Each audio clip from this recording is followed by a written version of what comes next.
the magnetic field due to a current. Calculating the magnetic field due to a current. Our goal in this chapter is to calculate the magnetic field that is produced by a given distribution of currents. We shall use the same basic procedure we used in above talks to calculate the electric field produced by a given distribution of charged particles. This is a charge. This is the point P. We are going to find the E. What we do, let's quickly review that basic procedure. We first mentally divided the charge distribution into charge element dq.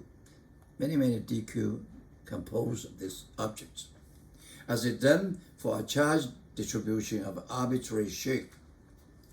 We then calculate the field dE produced at this point by a typical charge element, by this one.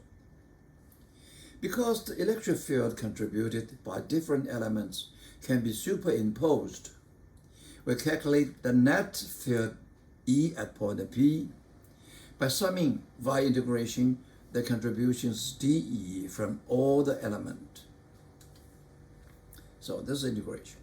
Remember, this integration is the sigma, and you have to be careful. This is the vector. Okay, when you handle it, you have to be careful. This fixtures a wire, very long, of arbitrary shape, carrying a current I. We have I. We want to find the magnetic field B, a nearby point P. We first mentally divided the Y into differential element ds, so many ds, that has the length ds, and are everywhere tangent to the wire. Look, this tangent to the wire in the direction of the current. So this is going up. This IDS is this vector. Okay, the length ds direction is this one, and this I. We can then define a differential current length element to be IDS. We wish to calculate the field dB produced at P by a typical current length element, IDS. Then we can extend it by integration, or sigma. From experiment, we find that magnetic fields, like electric field, can be superimposed to find a net field. So we can calculate the net field B at point P by summing via integration the contribution dB from all the current length element. B equals sigma. This is vector integration. Integration is sigma, right? Biot-Savart law. dB at point P produced by this IDS is mu0 4 pi IDS cross R over R cubic. ds in here is this one. R is from the current to the point. So ds cross I, okay, we do the right hand rule. At this point P is perpendicular to both of them and into the page. P, you see the cross sign, dB is into page. Okay, and this is I ds sine theta by definition of A cross B equal to AB sine theta. Theta is the angle between IDS and rho. And you find out the dB produced in any current element is always perpendicular to the page and into the page at point B. So the total B, we can just do the integration. Here, mu0 equals 4 pi times 10 to the minus 7 Tesla meter over ampere. We call it permeability constant. And theta is the angle between the direction ds and r. And this r is from the element to the point P, the direction, okay? And the dB is perpendicular to both ds and r. So in this case, is into the page. You see the tail of the arrow cross sign. Compared to E, we have a B. Okay, this is I do it like this is vectors along the I unit R. This R we define, okay, from the source to the point in concern. Okay, this is dB. It says 4 pi. Epsilon 0, mu 0. This is the denominator. This is in numerator. This is source dq. This is source IDS R squared. This is dot R or nothing else. R. This is cross R. Okay? In our case, in dB, the magnitude dB is IDS R sine theta by definition of cross dot. Okay? This animation shows a single loop of wire carrying a current in the direction shown by the arrows. We'll use the law of Biot-Savart to determine the direction of the resulting magnetic field along the axis of the loop. To find the magnetic field at point A, we first divide the wire into small sections, each carrying the same current. Each section of current contributes a magnetic field at A, which is at right angles to both the current and to the vector drawn from that section to point A, and whose magnitude is proportional to the current in that section. The total magnetic field at point A is equal to the sum of the magnetic fields created by all the sections of current.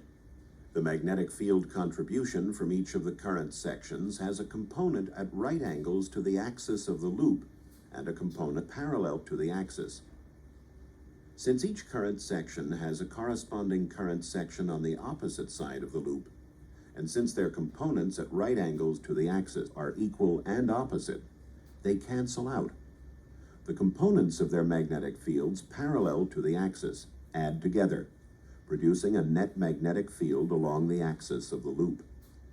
The magnitude of the field is proportional to the magnitude of the current in the coil, and inversely proportional to the square of the distance from the center of the loop.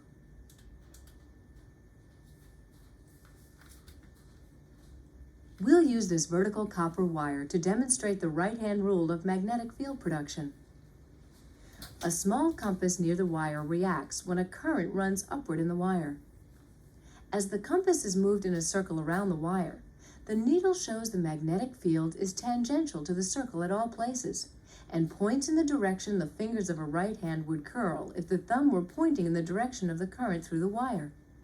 Reversing the direction of the current leaves the shape of the pattern unchanged, but the field lines now point in the opposite direction.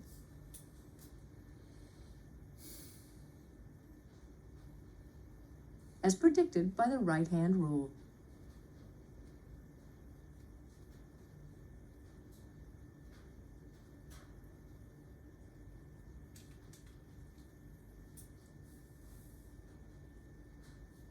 We'll use these wire forms and some iron filings to show the shape of the magnetic field around various current-carrying wires. This is a simple straight wire arranged vertically. We'll turn the current on and sprinkle filings around the wire to show the shape of the magnetic field.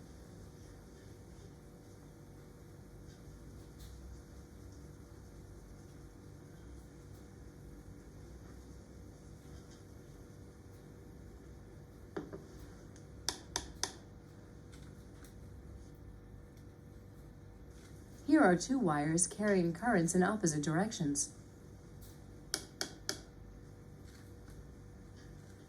This is a 5-turn loop of wire.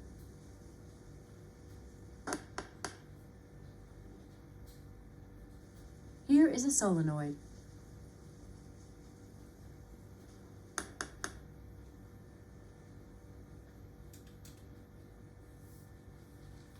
This straight wire and a bar magnet in a rotation stand Make up a demonstration known as Oersted's needle. When we start a current flowing in the wire, the magnet moves until it is perpendicular to the wire. If we move the wire, the magnet remains approximately perpendicular to the wire at all times. Magnetic field due to a current in a long straight wire. We have seen the video. We said the conclusion is B equal to mu 0 I over 2 pi r. I is the current in a long straight wire. R is the perpendicular distance from the wire. We use right-hand rule for finding the direction of the magnetic field set up by a current length elementary. Right-hand rules. We use the right hand and we hold this line. If this is the current for direction, the B is a circle along your finger. In this case, the current is go in, and you see the cross. Here is current go out. You see the dot of the head of the arrow. Grasp the elementary in your right hand, with your extended thumb pointing in the direction of the current. Your fingers will then naturally curve around in the direction of the magnetic field due to the element. If you turn the direction of I, and we have the still right hand, okay, and in this case, at this point, the current magnetic field towards you, and at this point, leaving you, just opposite to the above one. Now, if you have a current leaving you perpendicular into the page, okay, we use the right hand, we find the direction B is this way. We use right hand rule, okay? And we know that's what B equal to mu 0 over 2 pi r. The smaller I, the big B. So we see the dense magnetic field line, okay? And the B is always tangent to the curve. Now let's calculate the answer. I know we see this one IDS, okay, and DS. This is the P, this is a perpendicular point, okay, and by Biot-Savart law, dB produce a point P by this section is mu 0, we see IDS sine theta r squared. Sine theta equal to sine pi theta. Assign this angle r to small r. Okay, big R to small r. Okay, and this r that equal to r squared s squared square root. We take the orange of the phrase frame at this point. We get an O. Okay, yeah. So then we put this y with a dB equal to mu 0 IDS is r over r 4 pi. So this is a big R over small r. Okay. And we see the B by any insect IDS is always perpendicular to the page, into the page. So when we do the integration, we just can very simply do the integration without the vector, okay? Just one. This R equal to square S squared plus R square root. Cubic, so this is 3 over 2, okay? This is what the limit is we downstairs from minus infinity to up infinity. So this is from minus infinity to positive. That's covers all the line, this infinity line. So, this integration is mathematics, okay? I'm not going to do it. We check at the table, we get at the answer. This IDS S squared plus R squared 3 over 2. This is integration equal to S over R multiplied by square root S squared plus R squared. And we put the limit into it from minus infinity to positive infinity. When s in infinitive, okay, this was so the weight, okay? So when this is always s, okay, s of s1, so we get 1, 2, we get cancel out, get this one. Magnetic field due to a current in a curved arc of y. Just now we learned the straight line y. Now we have the curved arc y. Now this is a curve. This is a center. The curve is at the covered angle theta. The radius r. I want to find the C magnetic field at C produced by this circular curve of y. Now we see we divide it into many sections, ds. Suppose at this point, so because of Biot-Savart law, we know the B at this point should always be ds cross I, ds cross I. So it's what by right hand rule, this is point U, it's perpendicular to the page and point to U. Okay? And any section in this wire, the B produces C in the same direction, point U perpendicular to the page. Okay? Okay. And suppose the ds covers angle d phi. Then we use the right hand rule, we find the B as C is towards U. Or we use Biot-Savart law, it's towards U. Or the in direction. So then we can use the, forget about the vector, we just used integration. Okay, IDS and R angle 90 degree. Okay, sine 90 is 1. So we get dB equal to mu 0 I ds equal to r d phi. This is r d phi ds 4 pi r. And then we do the integration because all the B are in the same direction. Okay. This is very simple. We take everything with nothing to do with phi out of the integration. Finally, we get the integration divide, get a phi. This is the angle phi. That equals 0 to phi. We get a phi. That's the answer. Okay, that's the answer. B at the center of the arc. This is the B, not anywhere. Phi is in radian. Sample. The Y in the figure A carries a current I. This is I. And it consists of a circle arc of radius r. This is a circle, radius r. And the central angle pi over 2, rectangular, 90 degree. And the two straight sections, whose extensions intersection to the center of C of R, just at the center of C of this R. What magnitude field B does the current produce at C? We can divide it into 3 sections. Okay, this section, okay, this is called the IDS along this direction, and R is along this direction.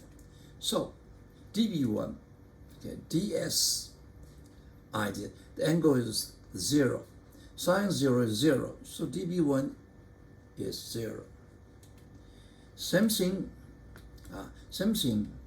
for the dB2. dB2 is 0 too. Okay, only this angle, okay, is the same thing. Now we have the dB3, the curve. We have a formula.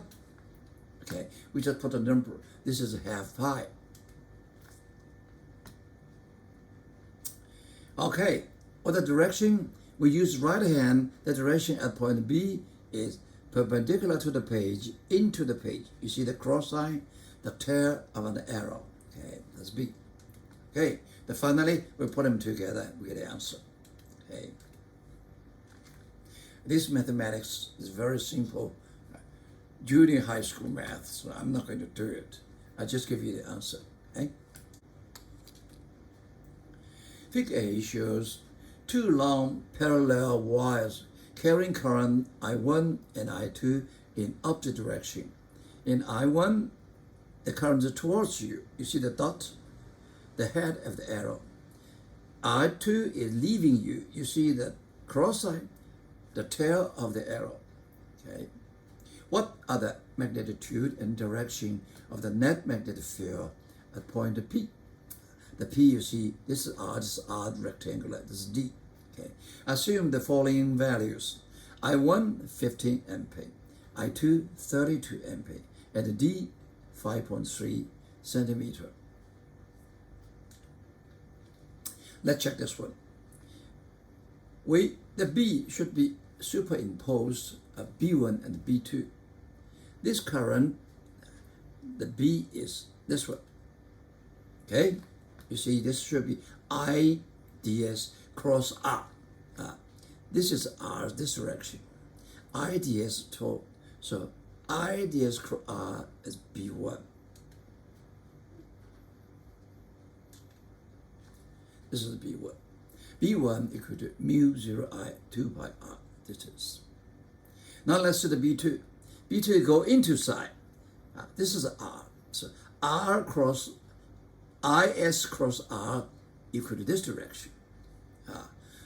This is perpendicular because this is perpendicular. Okay, so B2 we have the formula too. Okay, now the component, okay, resultant B is the vector sum of B1 and B2. Very easy to find one. Okay, this is R. What is R? R is the D cosine 45 degree. Okay? And B1 perpendicular B2. So we find the B. B, the magnitude is B1 square plus B2 square square root. Okay? And this is a 190 mu Tesla. Okay. And the phi tangent phi is B1 over B2. So you have a B1, B2, we get tangent phi. Okay. We put it inside, we get equal to I1 over I2 tangent. We get a phi. That's the answer. Okay. And the degree, this is 25, this is 45. So the angle B with respect to x-axis is phi over 45, 70 degree.